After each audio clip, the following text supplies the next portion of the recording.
क्या तीसरी आलमी जंग एशिया में उसका मैदान तैयार हो गया, उसके प्लेयर्स मुंतखब कर लिए गए, और क्या इसराइल आगे निकल गया, यूक्रेन पीछे रह गया? क्या यूरोप ने यूक्रेन को अकेला छोड़ दिया? पाकिस्तान पे, खित्ते पे, आप पे, हम पे इसके असरात क्या हो सकते हैं मुमकिन तौर पे? ये है आज का खास मौजूद, जिसके ऊपर मैं आपके सामने रखूंगा अपने ख्यालात और तज्जिए।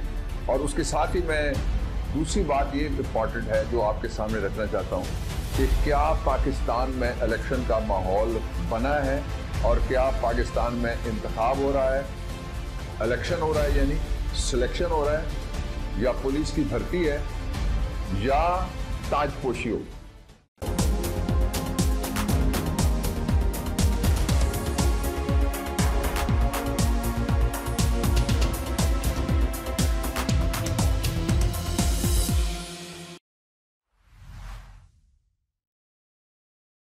बिस्मिल्लाहिर्रहमानिर्रहीम, अस्सलाम वालेकुम।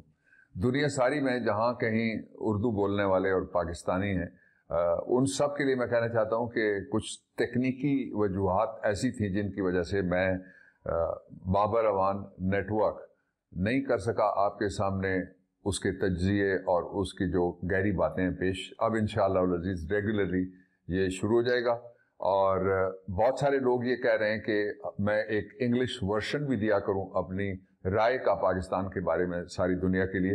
वो भी मैं शुरू करूंगा और आहिस्ता आहिस्ता वो आपके सामने आएगा इंग्लिश वर्शन, लेकिन चैनल यही होगा और मेरे राब्ते का जरिया जो है वो भी यही होगा। बहुत शुक्रिया कि आपने इस सारे अरसे के दौरान भी मुझे याद किया।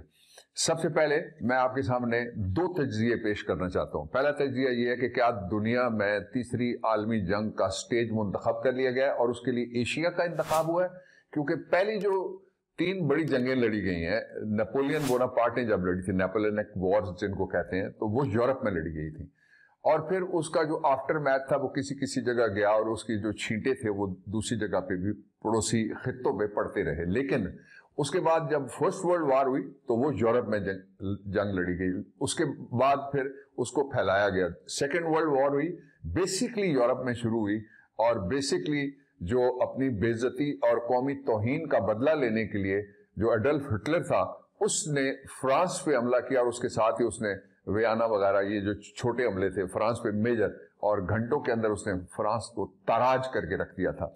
ये बैकग्राउंड मैं आपके सामने इसलिए रखना चाहता हूं कि जब भी बात की जाती है तो कहा जाता है कि मुसलमान वो शिद्दत पसंदी फैलाते हैं, लेकिन अगर आप सिर्फ एक जंग की बात करें जो दूसरी आलमी जंग थी, तो उसमें 3 करोड़ से ज्यादा इंसान और इतनी लातादाद शहर उजड़े, इतनी लातादाद प्रॉपर्टियां गई, इतनी लातादाद करियर गए, इतने लातादाद पैसे गए जिसका हिसाब ही नहीं लगाया जा सकता। लेकिन वो मुसलमानों ने ना शुरू की थी ना इख्तिताम पजीर हुई। इसी तरह नेपोलियनिक वार में मुसलमानों ने ना शुरू की ना इख्तिताम पजीर हुई, और जो पहली जंग आलमी जंग थी वो भी नहीं हुई।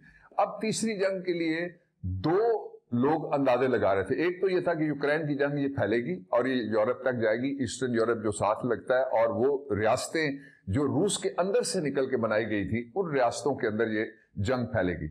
वो जंग तो ना फैली, लेकिन इस दौरान इसराइल ने हमला कर दिया गजा के ऊपर, एक गैर इंसानी हमला किया, और 7 अक्टूबर से लेके आज के दिन तक 100 दिन से ज्यादा गुजर चुके हैं, लेकिन जो गजा के निहत्ते बच्चे हैं, बच्चियां हैं, औरतें हैं, मर्द हैं, बुजुर्ग हैं, शहरी हैं, वो अपनी छाती पे बम और बारूद बर्दाश्त कर रहे हैं। इसके बावजूद वो जंग जारी है। अब उसका दायरा फैल गया। उसके फैलने का पहला मरहला ये था कि उन निहत्तों के लिए जो मुस्लिम ममालिक के बड़े प्लेयर्स थे वो खामोश रहे। मिडल ईस्ट के अंदर से हों, एफ्रो अरब्स हों, पर्शियन गल्फ के अंदर से हों, बड़े प्लेयर्स जो थे वो खामोश रहे। सिर्फ ईरान बोला, और सिर्फ लेबनान उसमें शामिल हुआ, सिर्फ उसमें इराक शामिल हुआ, सिर्फ उसमें सीरिया ने अपना हिस्सा डाला। और दूसरा उसका जो पहलू जब शुरू हुआ तो वो एक पासा पलट के रख दिया कि ऑटोमन एम्पायर के बाद कभी भी इन खुले समंदरों में जिस तरह जहां दनाते फिरते हैं जो मगरबी मफादात हैं और उनकी जो जहाज हैं, वहां पे किसी ने उनको चैलेंज नहीं किया। लेकिन जो रूसी मुजाहिदीन है उन्होंने पहली दफा उनको चैलेंज किया, और बाकायदा हमले हुए जिनको एक्सेप्ट किया, अमेरिका ने भी जिनको एक्सेप्ट किया, बरतानिया ने भी जिनको एक्सेप्ट करने के बाद उन्होंने 1.5 दर्जन ममालिक की एक नई फौज वो लड़ने के लिए तैयार की। इसके बावजूद भी हमले जारी हैं, इसके बावजूद भी एक जहाज पे पिछले दिनों भी, पिछले घंटों भी, यानी कोई चंद 24 घंटे शायद गुजरे हों, उन्होंने कब्जा भी किया और उन्हें तोड़ा भी, और वो जंग जो है वो जारी है। अब इसका एक नया पहलू जो निकल के आया वो था एक हैरानकुन किस्म का हमला जो पाकिस्तान की सरजमीन के ऊपर किया गया, और उसकी सॉवरेंटी को चैलेंज करने वाला वो हमला था, वो हुआ ईरान की जानिब से। उस हमले को उन्होंने कबूल किया, ईरान की जो गवर्नमेंट है वो कबूल करने के बाद पाकिस्तान के पास दो रास्ते थे। एक एटमी ताकत है और इसको शब-बरात के लिए बचा के रखना चाहिए जो इनके पास आर्मामेंट है। दूसरा तरीका यह था कि अपने तहफ़्फ़ुज़ के लिए एक रिटेलिएटरी स्ट्राइक किया जाए, जो सारी दुनिया में एक असूल माना जाता है जंगों का भी। और फिर उसके लिए मैं आपको पीछे लेके चलता हूं, जब इंडिया ने, इमरान खान वजीर आजम थे, उन्होंने कहा था कि मोदी हमला ना करना, मैं जवाब दूंगा, लेकिन उसने हमला किया और फिर उसको जवाब दिया गया। इसी तरह से ईरान ने हमला किया, रिटेलिएशन में जवाब दे दिया गया। मैं यहां रुक के इस जंग के फैलाव को जो बहुत खतरनाक हद तक मुझे नजर आ रही है, और क्राइन हालात एनालिसिस, और जो इसराइल के और ग्रेटर इसराइल के जो अज़ाइम है, और इंडिया के और माँ भारत के जो अज़ाइम है, वो सारे किसी न किसी जगह आपको इकट्ठे नजर आते हैं। मिसाल के तौर पे जिस दिन ईरान हमला करता है पाकिस्तान पे, उस दिन इंडिया का की प्लेयर ईरान के क़यादत के पास गया हुआ होता है। ये भी बड़ी बदकिस्मती की बात यह है कि जंग मुस्लिम मुल्कों की तरफ फैल रही है और मुस्लिम मुल्कों के दरमियान। इसका एक और पहलू ये भी है कि ये इंतहाई खतरनाक बात है कि हम एक पड़ोसी से हमारी 5 जंगें हो चुकी हैं, दूसरा पड़ोसी है उसके साथ हमने पाविंदा ऑलरेडी लंबी उनके साथ चपकलिश हमारी मगरबी बॉर्डर पे चल रही है, और एक जो बचा था पर्शियन गाल्फ वाला पड़ोसी, उसके साथ भी हमारी जंग छिड़ गई है। यहां रुक के मैं कहना चाहता हूं कि जो ईरानी क़यादत है उसको सोचना चाहिए कि चूंकि आगाज उधर से हुआ है, उन्हीं को पहले कहना पड़ेगा। वो पड़ोसी भी हैं, let's live like good neighbourhood.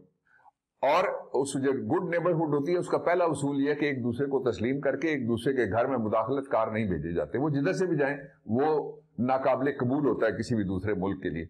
तो इस पे गौर करके यहां इस जंग को, चपकलिश को रोकना चाहिए। पाकिस्तान जंग नहीं चाहता, पाकिस्तान के हालात ऐसे नहीं है कि हम, आपने देखा किस तरह से हमने अमन का किरदार अदा किया अफगानिस्तान में भी, और हिंदुस्तान को जवाब देना था वो दिया। हो क्या रहा है, मैं अब आपको उधर लेके जाता हूं। ये सारे का सारा इसका जितना भी मलबा है, आलमी जंग जो तीसरी है, उसका क्यों एशिया के अंदर गिराया जा रहा है। और एशिया बहुत बड़ा है, उस एशिया में से मिडिल ईस्ट, और फिर मिडिल ईस्ट के साथ साथ ही जो बर्रे सगीर है उसके अंदर पाकिस्तान के ऊपर हमला होता है, और इस तरह से ये जंग जो है वो फैलती है।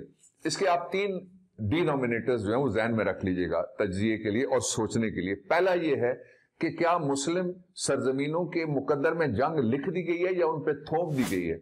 इस पे मुस्लिम क़यादतों को भी सोचना चाहिए, और अगर इस जंग से निकलना चाहते हैं तो इस जंग का जो असली मुहर्रिक है वो है गजा। वहां से इसराइल को निकालना होगा, उसको कंटेन करना होगा, और जो गजा है वहां पे जंग को खत्म किया जाएगा तो तब ये रुकेगा, वरना ये जंग फैलती रहेगी। ये एक बड़े ओहदेदार ने सऊदी अरब के, कल उनको मैं सुन रहा था, उन्होंने भी यही कहा कि कोई मसला नहीं हल हो सकता।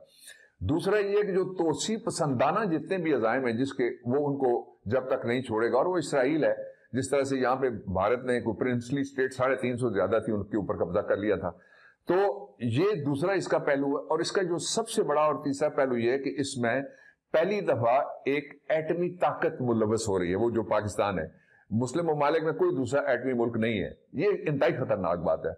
और दूसरी तरफ एक एटमी ताकत पहले से उसमें जंग लड़ रही है फिजिकली, जो इसराइल है मिडिल ईस्ट के अंदर, और उसके पीछे 4 आलमी एटमी ताकतें, अमेरिका से लेके, बरतानिया से लेके, फ्रांस से लेके उसकी हिमायत में, और 2 जो और एटमी ताकतें हैं, चाइना उसके भी इंटरेस्ट हैं, और जो रशिया है उसके भी इंटरेस्ट हैं। अब ये अगर आप पूरी गंभीरता अपने सामने रखेंगे तो आपको पता चलेगा कि सब अच्छा नहीं है एशिया में, सब अच्छा नहीं है हमारे माहौल के लिए, और सब अच्छा नहीं है इस खित्ते के लिए। इसलिए ईरान की लीडरशिप को पहल करनी चाहिए, और पाकिस्तान ने जिस सब्र के बाद जो जवाबी रिटेलिएटरी स्ट्राइक्स किए हैं, उनका एक नतीजा मैं आपके सामने रखना चाहता हूं। वो नतीजा ये है कि माना गया है कि वहां पे ईरानी नहीं थे जहां पे स्ट्राइक्स हुई हैं। इसका मतलब ये है कि पाकिस्तान की तरफ से जारहियत नहीं हुई। जारह वो होता है जो जंग का आगाज करता है, मैं वो लफ्ज भी ईरान اس کے ساتھ ہمارا پڑوسی بھی ہے، اسلامی ملک بھی ہے، بہت اچھے تعلقات ہیں، میں ان کے لیے یہ لفظ فی الحال نہیں استعمال کرنا چاہ رہا تھا۔ اب دوسرا جو پاکستان کے اندر پہلو ہے وہ اندرونی ہے، وہ یہ ہے کہ پاکستان کے آئین کے مطابق انتخابات ہونے تھے جو لیٹ ہو گئے، عدالتیں کچھ بھی نہیں کر سکیں، انصاف نہیں دیا جا سکا، بلے باز بند ہے، بلہ بھی چھین لیا گیا۔ اس کے باوجود الیکشن کا ماحول نہیں بن رہا۔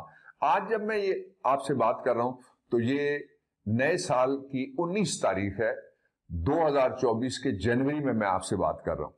8 فیبری کو یعنی آج کے 19 دن بعد الیکشن ہونے اور 20واں دن ہوگا جس دن الیکشن ہو جائیں گے۔ کچھ لوگ یہ کہہ رہے ہیں کہ آر ٹی ایس بیٹھ جائے گا، کچھ لوگوں نے یہ بھی پیشن گوئی ٹیلی ویژن کے اوپر بیٹھ کے کی ہے کہ 6 دن کے لیے سارا جو نیٹ ہے وہ بھی بند ہو جائے گا، جو سوشل میڈیا سائٹس ہیں شاید وہ بھی ان پہ بھی کوئی سائبر حملہ آور ہو جائے، یا کوئی 3rd جنریشن وار یا 5th جنریشن وار یا 10th جنریشن وار جو ہے وہ پھر مچائی جائے۔ اس سارے کا نتیجہ یہ نکلا ہے کہ ابھی تک لوگ 4 مسوں کے اندر اور ابہام کے اندر ہیں، کیا الیکشن ہوگا یا نہیں ہوگا۔ قانون آئین کہتا ہے الیکشن ہوگا لیکن ماحول نہیں بنا ابھی تک، نمبر 1۔ یہ بڑا آنےسٹ میں آپ کے ساتھ اپ فرنٹ بالکل اسٹریٹ فارورڈ تجزیہ کرنا چاہتا ہوں۔ یہ جو دوسری بات ہے وہ یہ ہے کہ مثبت نتائج جن کی کوشش کی جا رہی ہے کہ وہ ملیں، اس کا بھی ماحول نہیں بننے لگا۔ تیسری اور سب سے امپورٹنٹ بات یہ ہے کہ لوگ یہ پوچھ رہے ہیں کہ کیا کوئی رسم تاج پوشی کبوتر منگوا کے مینار پاکستان پہ کی جائے گی کیونکہ امید پاکستان کل نکلا تھا ٹھوس ہو گیا، یا یہ کسی پولیس میں بھرتیاں ہیں، یا یہ سلیکشن ہے کیونکہ الیکشن کے اپنے اس کے باقاعدہ الیکشن کے ماحول کے ساتھ ساتھ اس کے وسائل ہوتے ہیں جو لوگوں کو دیے جاتے ہیں اور امید ہوتی ہے جو لوگوں کو دی جاتی ہے، اس طرف نہیں جا رہی صورتحال آج تک۔ اور آخری بات جو الیکشن کے حوالے سے ہے وہ یہ ہے کہ لوگوں کو چاہیے کہ 5 سال بعد آپ کو موقع مل رہا ہے، وہ موقع جو پاکستان کے سارے چیفز، سارے چیف منسٹرز، صدر، وزیر اعظم، اس کو وہ حق ملا جو آپ کو ملا ہے، وہ ایک پرچی کا۔ اگر 8 فیبری کو پرچی نہ ڈالی جا سکی، یا اس کو بے معنی بنایا گیا، یا ووٹ ڈالنے والوں سے زیادہ گنتی کرنے والوں نے کوئی کردار ادا کر دیا، تو پاکستان کے لیے ٹھیک حالات نہیں ہوں گے۔ اس پہ غور کرنے کی ضرورت ہے۔ کل میں پھر آپ سے بات کروں گا۔ پاکستان پائندہ باد، خوش رہیے اور اپنے ملک کے معاملات میں حصہ لیجیے۔